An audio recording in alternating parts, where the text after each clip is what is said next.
Nalilito ko kung sinong sasagutin ko sa mga manliligaw ko. Wow. Pag yung gwapo, sakit sa ulo. Pag yung pangit, sakit sa mata.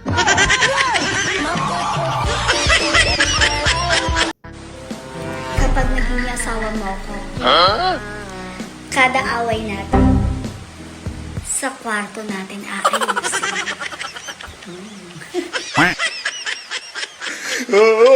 Dito. Ito daw yung bestseller. Ano to? Tipaklong ata yung bestseller nila. Alita. Itatry namin and kasama ko si Madam Ivy kasi siya lang yung gusto mag-try, nakasama ako. So ito yung tipaklong nila. Cute, ang cute.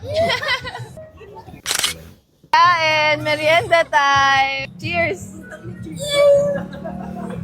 Hello. Uy, sarap. Masarap para ata ako sa mga exotic na pagkain. Masarap! Pwede na!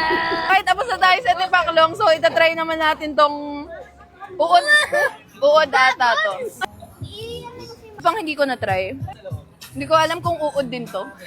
Ano to? Tolerable naman siya. Hindi siya yung parang pag sinubo mo. Kain! So, ayan ang merienda natin sa Thailand. Ito talaga ninayon namin sa Thailand. Ito ma. Cheers! Bulati, ano? Para siyang ano? Wala lang. Tokwa. May aftertaste yung I-reset ko lang yung bibig ko kasi ginugulo nila yung mindset ko yun. Gusto niya talaga yung mataba, inilalim ko na nga. So, ayan yung itsura nung kinakain namin. Ayan yung mga uod. Tapos may ipis pa dyan, tsaka may tipaklog. Ipis! So, ito na yung pinali natin kasi ito na lang yung hindi namin nakain. So, na yung uli namin kakainin. Anong tawag dito, madam? Uod, tank build. Tingnan na natin. Kain! Kinagat ka pa sa gitna. Hayop. Ito pa naman yung hayop. Hindi masarap? Tawa-tawa yung nagbibideo. Hindi, kinat tong uli. May aftertaste. Ayan o. So, ayun lang naman. Sana natakam kayo sa kinain ko and subukan nyo rin tong fried insect. Thank you, Thailand. Gumastos ka na, naduwal ka pa. Alright. Yan mga kaibigan ang nagtitrending ngayon sa Facebook, TikTok, YouTube at Instagram. Okay? Na talaga namang mapapawaw ka dito sa talent ng ating mga kababayan ngayon. Okay, continue lang. Morning, teacher! Good morning! Nandito na sa mama ko. Papasukin mo na. Hello po, good morning. Oh! La! Ikaw pala teacher ng anak ko? Ikaw pala mami niyan? Ulit, tagal na natin ulit nagkita ah. Matagal na talaga yun. Pero wala na yun ah. Ano na tayo doon? Okay. Ano ka ba? Paraan, ha? Wala na sa akin yun. Oh, sige, sige. 10 taon lang naman yung sinira mong relasyon. Wala na yung matagal na ako nakamove on dun. May anak na rin pala kayo. Ito pala yung anak mo, yung estudyante ko. Oo. Ah, Laki anak na, mo no? pa. Oo, laki na. Laki na ng bunga ng kasalanan niyo sa akin. Ay, ibig sabihin, ang laki na ng anak niyo. Kamusta ka naman? Okay naman, masaya naman kami ng ex mo. Ay, ng ex mo. Ay, ng asawa ko ngayon. Masaya kayo. Matatapos din. Ay, ibig ko bang sabihin buti naman naging masaya kayo. Dapat naging masaya talaga kayo. Oo, Diba? salamat sa'yo. Pagkatapos, I mean, salamat sa Diyos. pagkatapos mo akong saktan, tapos, ibig sabihin, wala na, tapos naman na yan. Dito na tayo pag-uusapan natin yung anak mo. Magaling naman yung anak mo. Magaling naman siya. Ako sana nanay niyan. Ako sana. No. Ha? Hindi. Mana sa inyong dalawa. Madalino. Bali, yung nag-meeting kasi kami noong nakaraan, hindi ka naka-attend. Ganun ka naman kasi, diba? Hindi ka talaga basta-basta pumupunta. Ibig sabihin kasi, okay naman na. Ito na, bali yung card na pipirmahan ko na lang. Ito yung card niya, Yun, thank you, ma'am. Wait lang, check ko lang. Ano to? Ano to? Ba't may baksak dito? Yo soy Pablo Emilio Escobar Gaviria. Here is part 2 of things that shocked me when I moved to the Philippines. So may mga na-trigger when I said culture shock. So here are things that shocked me na lang. So the first thing is actually just the type of humor that they have here in the Philippines. Sobrang iba. That's one thing that I actually really love about the Philippines is our humor. When I first moved here to the Philippines, di ko talaga naintindihan when they would make jokes na nosebleed or when they would joke around na takot sila akong kausapin kasi yun nga English. So I wouldn't understand the Filipino humor. Na-OP ako na, okay, so no one wants to talk to me, or okay, no one wants to be my friend kasi English ako. Pero ngayon, gets ko na it's just a joke and they're actually just poking fun at themselves. They're not making fun of me. Humor, it's just a joke na, sorry, namaste ako. Yung mga ganon.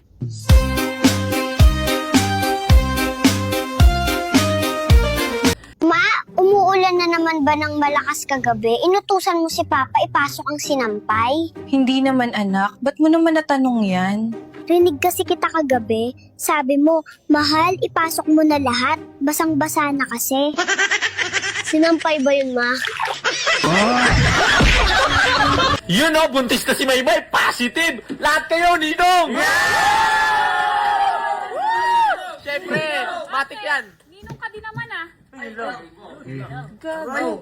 Sino tatay? Hanapin mo dyan sa mga tropa mo. Ano sa English ang dalagang nasa ilalim nakatayo? Misunderstanding. Bakit? Ano ba yung dalaga? Miss, Yung nasa ilalim. under, Yung nakatayo. standing. O yun na, misunderstanding. Tama naman ako, di ba? Magandang gabi po ulit, tita.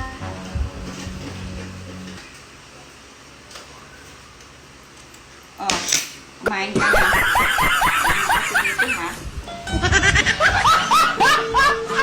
Alright, yan mga kaibigan. Itong nire-reaction natin, ito yung mga nagtitrending ngayon sa Facebook talaga. Okay? Continue lang.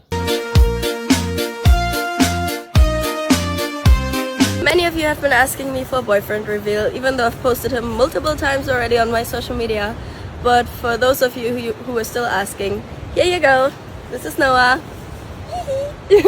And to answer some of your questions, we first met 2 years ago, 2024, when I came to Siargao.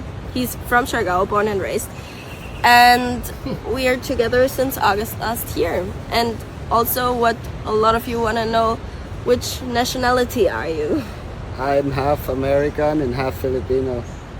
And part German and part Irish and part everything. But yeah, he's half. Alright, ito mga kaibigan, itong babae nito ay foreigner ito, si Janice yata pangalan nito. Okay? Ayun na nga. Pinapanood dito ng sambayanan. Pilipino na rin ang turing natin dito. Kasi nga, mahal niya mga ang Pilipinas. Kaya lang, itong boyfriend niya,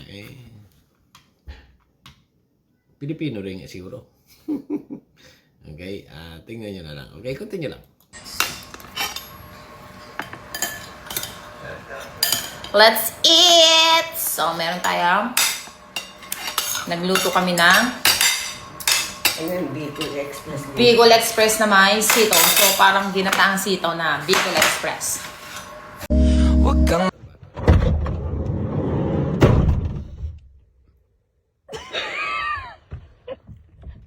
So ein Arsch, ne? So noch so heimlich. Was passieren? Bossing, pag napashoot mo to dito, alam mo na mamayang gabi. Wala, baka mahirap yan. Wag na lang. Hindi nga, pag napashoot mo nga dito, alam mo mamayang gabi. Sige. Yan lang. Oo! Alam mo na. Sure ball na yan. Ay. Bossing, naman na ang tubig. Hindi lang makalakad na ayos, masakit pa ang aking sugat. Ay, nalayo na nararating mo. Tapos tubig lang, di mo pa makakuha. Masakit pa ang aking hita, diga. Hindi pa ako makalakad ng ayos na strain Ngayon lang ha, pagalingin mo yan ha. Dali na. Ha? Dali na. Walang Mga video na walang filter na. Puro filter na. Nagawa ko eh.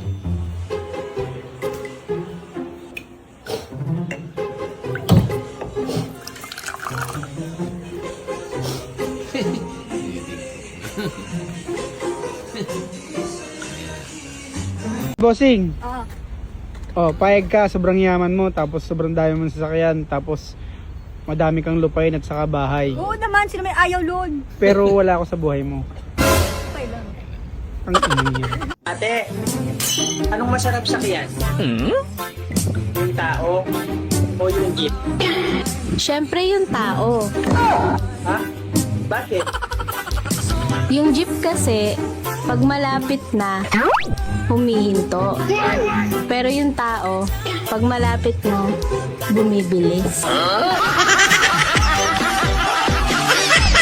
Hey guys, it's Kylie Padilla, and right now I am in one of my investments. It's my condo, and this condo, I'm going to have it rented. Pero syempre, pinaganda ko muna siya. Opo, dati po talaga pagka wala po kaming pambili ng pulutan ng mga tropa ko, sabi ko po sa kanila, what if magnakaw tayo ng manok? Try lang natin, di ba? Kung mahuli man tayo, at least, we try.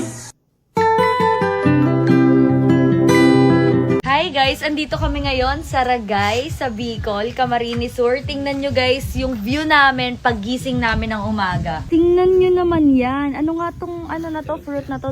Dragon fruit, 'di ba? Tapos ayan, sobrang daming buko dyan. Nag-apply ako ng trabaho. Sabi sa akin nung nag-i-interview kung willing na raw ba akong mag-start. Sabi ko, tatawagan ko na lang sila. Gandang araw mga pogi at ganda. Happy Mother's Day sa nanay mo, nanay ko, nanay ng buong mundo. Sa lahat ng mga magandang followers ko, yun mga nanay, lalo mga single moms. Super appreciate ko kayong lahat. You deserve the best in the world. Lalo ang mga single moms, grabe. Di, pag ako ba namatay, mag-aasawa ka ulit? Siguro. Saan kayo titira? Dito? Malamang, kasi sayang naman itong bahay kung walang titira, di ba? What? Paano yung mga labada mo? Sino maglalaba? Siya na rin. Oo. Paano yung mga damit ko? Pasok mo rin sa kanya. Hindi malalaki ang damit mo. XL ka, di ba? Medium lang yun. Sino medium? Laka ng food. Ang sarap daw sa pakiramdam kapag may pera. Kaya pala ang sama ng pakiramdam ko.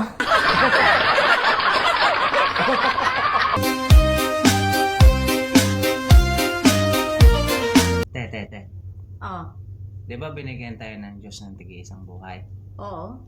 Meron sa'yo, meron din sa akin. Tig-isa tayo, di ba? Tapos? Ba't mo pinapakilaman yung akin?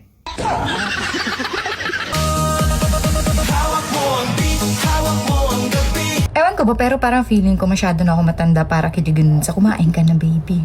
Mga ganun. Ako kasi, kumain na ako, baby. Ikaw, kumain ka na. Hindi ka papagutom.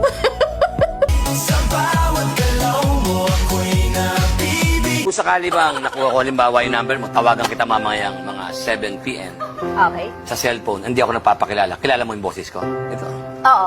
Ayan. Kunyari, mga 7:30, tumawag ako sa'yo. Kilala mo pa rin ang boss ko?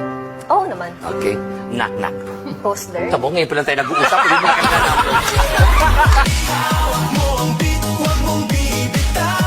Construction worker, kayo'y aming pinupuri kahit hinusgahan kayo ng marami. Sinasabi na trabaho nyo raw ay marumi. Ngunit sa mga hindi nakakaunawa kung ano ba talaga sila, sila lang naman ang dahilan kung bakit ka nakatingin sa mga matataas na building, nagagandahan at gustong puntahan. Katulad mo rin sila na lumalaban ng patas, kaya wag silang maliitin, sila'y ating puriin. Hanggang sa huling tugtog ng sayaw. Nagluto na ito. Siya po, sabi sa'yo, hindi pa yun malutong eh. Ang sarap! Ito ang tipo. Salamat po. Sir, ako po yung nag-second prize. Wala na akong pera. Sabi mo siya eh. Walang pera. Hawak mo ang beat, sumayaw ka pa.